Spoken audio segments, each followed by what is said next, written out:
ఒక మనిషికి ఆనందం, సంతోషం కలుగుతుంది అంటే ఎన్ని అబద్ధాలైనా చెప్పడానికి, ప్రచారం చేయడానికి చాలామంది సిద్ధంగా ఉంటారు. వాళ్ళని తాత్కాలికమైన ఆనందం కోసం నువ్వు అలా చెబుతున్నావు, దానివల్ల వాళ్ళకి చాలా నష్టం జరుగుతుంది కదా అని అడిగితే, వాళ్ళకి నష్టం జరిగితే నాకేంటి, నాకు కావాల్సింది వాళ్ళు సంతోషించడం అని చెప్తారు. గురువు అనేవాడు శిష్యుడికి నచ్చినా నచ్చకపోయినా శాస్త్రంలో ఉన్న విషయాలే యథార్థంగా చెప్పాలి, ఆచరించమని చెప్పాలి.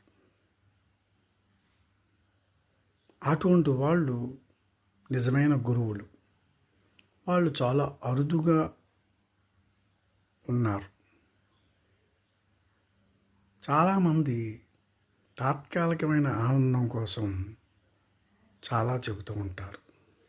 దానివల్ల దీర్ఘకాలంలో శిష్యులకి, వినేవారికి అందరికీ నష్టం జరుగుతుంది. గురువు శాస్త్రంలో ఉన్న విషయాలే మంచిగా చెప్పాలి. అప్పుడే వినేవారికి, శిష్యుడికి అందరికీ కూడా ఉపయోగకరం, ఆనందదాయకం. అది గ్రహించుకోవాలి.